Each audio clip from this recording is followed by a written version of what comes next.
ikwevo keta n'eruo wo miamo okwavo koyo miala efia koko woguru eruo wo miamo dokwo bobo yo miama dajo kwole lo kawu ko be vrekru o mara de se kekre ko e bo mabia ko ene nu we chojana wonu wote yokwe woda te yokwe nu edere mu lo jana rare wo je mu ko chojana nu wafa ko e so mi ota ne eruo wo miamo ikwejo bi yo miama ba no fi akwa ya me ni mu ne bi yo. Old Robo music must not fade away TV.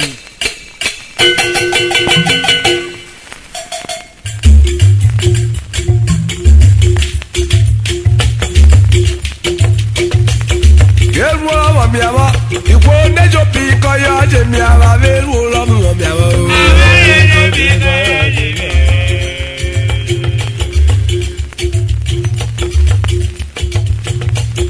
yeru wa miawa la vi wo nejo pi ko ya je miawa veru lo mo miawa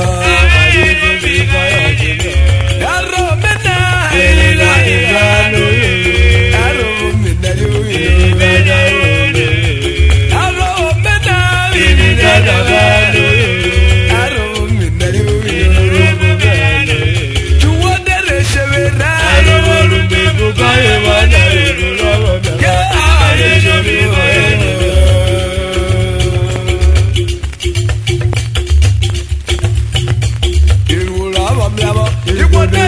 Kaya jemi ala beru lo mi ama aye to bi kaya jemi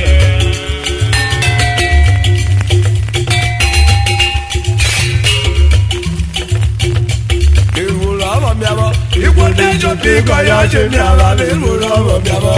aye to bi kaya jemi aro mena bi ni na ti ya no yo aro mena yo la da yo aro mena bi ni na da no yo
Daga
It's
Subscribe to our YouTube channel for more old Robo songs updates and also share this video to all Robos worldwide.